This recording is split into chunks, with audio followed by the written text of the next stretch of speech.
For every opinion or belief someone may hold, there will be another party who just as strongly oppose that idea.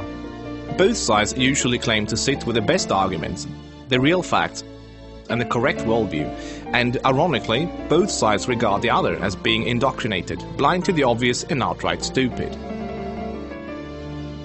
Most people only expose themselves to information that matches their own worldview. It is uncomfortable to do otherwise. Still, we would like to give you some surprising information about Islam. We also urge you to look further than only mainstream media, and if you can find the time for it, read the Quran yourself. To get you started, we'd like to present you 3 things you probably did not know about Islam. 1. Islam has not been hijacked.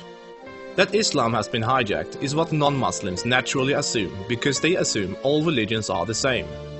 The reason non-Muslims are so easily confused is that most of us don't realize the difference between the Quran and every other religious book we are familiar with. The Christian Bible is a collection of writings from various authors, written sometimes hundreds of years apart, with parables, advice and dreams, all collected together into one book.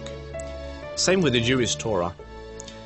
Even those of us in the West, who are neither Christians nor Jews, are still familiar enough with these religions to know this much, and therefore we assume the same is true for the Quran. But the Quran is only one book written by one man in his own lifetime. It is meant to be taken literally, and it is not full of symbolism or vague analogies. It is mostly direct commands. Of course, the Quran contains contradictory statements, just like other religious books. But the Quran itself provides the reader with a way to know what to do with the contradictions.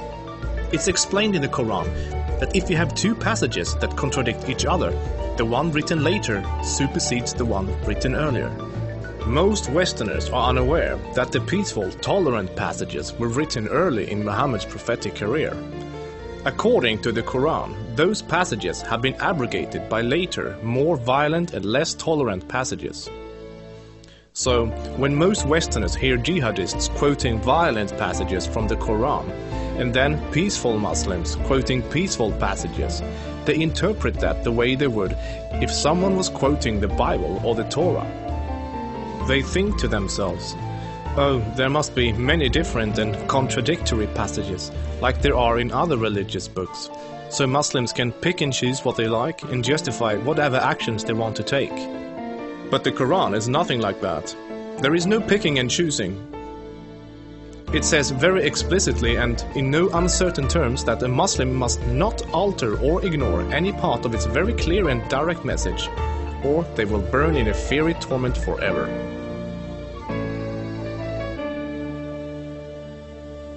2. Striving to institute worldwide Sharia law is a religious duty. Many people don't realize how politically oriented Islam is at its core. In fact, Islam is less of a religion than it is a religious ideology. It includes a mandatory and highly specific legal and political plan for the whole society, Sharia. There is no separation between the religious and the political in Islam.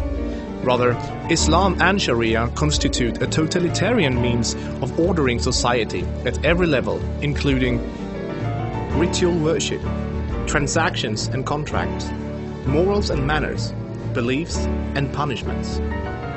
In the Quran, Allah makes it clear that man-made governments, such as a democracy, and free speech, such as criticizing the Quran, are abominations and must be eliminated.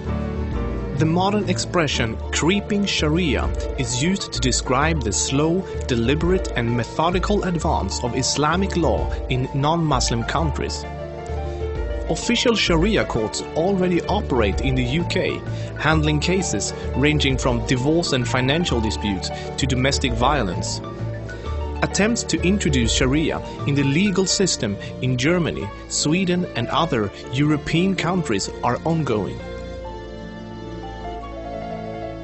While Sharia already has a foot in our door in the matter of minor disputes like inheritance and domestic violence, it should concern you that Sharia commands that drinkers and gamblers should be whipped, allows husbands to hit their wives, allows an injured plaintiff to exact legal revenge, literally an eye for an eye, commands that a thief must have a hand cut off, commands that homosexuals must be executed, orders unmarried fornicators to be whipped and adulterers to be stoned to death, orders death for both Muslim and non-Muslim critics of Muhammad, the Quran and even Sharia itself, orders apostates to be killed, commands offensive, aggressive and unjust jihad. As written in the Quran, Sharia is the law of Allah. Any other form of government is a sin. It is the duty of every Muslim to keep striving until all governments have been converted to Sharia law.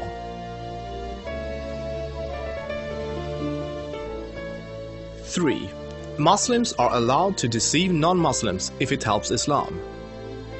For non-Muslims, this principle, called taqiyya, is another surprising concept of Islam. While most other religions speak highly of truthfulness, the Quran instructs Muslims to lie to non-Muslims about their beliefs and their political ambitions to protect and spread Islam. There are many examples of today's Islamic leaders saying one thing in English for the Western press and then saying something entirely different to their own followers in Arabic a few days later. Deceiving the enemy is always useful in war, and Islam is at war with a non-Islamic world until the whole world follows Sharia law. All non-Muslims living in non-Islamic states are therefore enemies.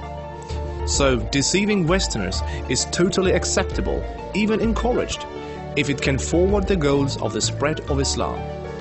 As a recent example, the Islamic American Relief Agency were seemingly raising money for orphans, but in fact giving the money to terrorists.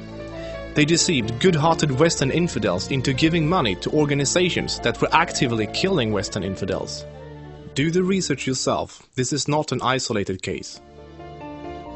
Islam as a religion of peace. Muslim organizations worldwide often declare that Islam is a religion of peace. But what does that really mean? It seems easy for a Muslim to quote a peaceful verse from the early parts of the Quran, while, by following the principle of taqiyya, neglecting to mention the fact that it has been officially abrogated by later, more violent verses.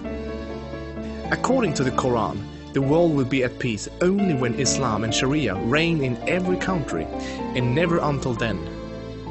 This is why every Muslim can truthfully say that Islam is a religion of peace. If any of these points took you by surprise, then there is surely much more you still don't know. This subject will affect you in the near future, so take the chance to inform yourself now before it does.